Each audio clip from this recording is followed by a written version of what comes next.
1000 கன அடி நீர் மட்டும்தான் வெளியேற முடியும். அதுதான் அதோட கெப்பாசிட்டி. அதனால் பள்ளிக்கரணை சதுப்பு நிலத்திலிருந்து தண்ணீர் வெளியேற முடியாமல் தென் சென்னை பகுதியில் உள்ள குடியிருப்பு பகுதிகளில் அந்த வெள்ளம் புகுந்து விடுகின்றது. எனவே இந்த பிரச்சனைக்கு நிரந்தர தீர்வு காண வேண்டும் என்பதன் அடிப்படையில் ஒக்கியம் மடுவு தெற்கு பக்கிங்ஹாம் கால்வாய் முதல் வங்கக்கடல் வரை பீச் வரை வெள்ள நீர் வடிகிற வகையில் புதிய நேரடி கால்வாய் அமைக்கும் பணி நடைபெற இருக்கின்றது. இதனால் இனி வரும் காலங்களில் வேளச்சேரி, நாராயணபுரம், ராம்நகர் உள்ளிட்ட இடங்களில் வெள்ள பாதிப்பு ஏற்படாது என்று நாங்கள் நம்புகிறோம். அதேபோல் அம்பத்தூர் தொழிற்பேட்டை சுற்றி மழைக்காலங்களில் வெள்ளம் ஏற்படுவது வழக்கம். அம்பத்தூர் ஏரியிலிருந்து கொரட்டூர் ஏரிக்கு உபரிநீர் கால்வாய் இல்லாததே அதற்கு காரணம்.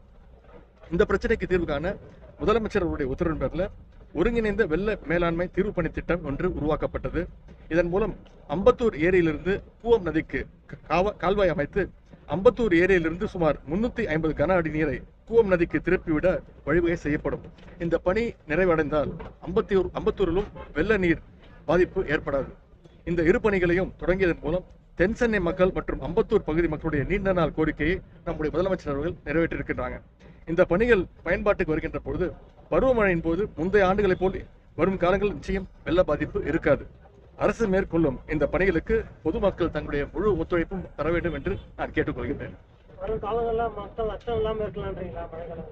அதற்காக தான் முயற்சி செஞ்சுக்கிட்டு இருக்கிறோம். இன்னைக்கு காலையில கூட தலைமைச் செயலகத்தில் ஒரு ஆய்வுக் கூட்டம் நடத்திருக்கிறோம். கிட்டத்தட்ட 2 மணி நேரம் பேசியிருக்கிறோம். சென்ற மழையின் போது இதே மாதிரி பல கூட்டங்கள் நடத்துகிறோம், ப்ரிப்பேர்டாக இருந்தோம். அதனால தான் போன மழையை கொஞ்சம் சமாளித்தோம். அதே மாதிரி இந்த முறையும் கொஞ்சம் ஏர்லியாகவே அது ப்ரிப்பரேஷனை ஸ்டார்ட் பண்ணிட்டோம்.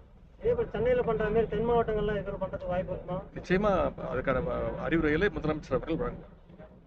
சார், ஆணவ படுகொலைக்கு தனி சட்டம் ஏற்ற வேண்டும் சொல்லிட்டு எல்லா இடத்துலையும் போராட்டம் நடக்குது. ஏற்கனவே இருக்கிற சட்டங்கள்லாம் ஏற்கனவே கடுமையான சட்டங்கள்லாம் இருக்கு. இருந்தாலும் இது பல்வேறு கட்சியினர் கோரிக்கை வச்சிருக்கிறாங்க. முதலமைச்சர் அவர்கள் முடிவு செய்வார்.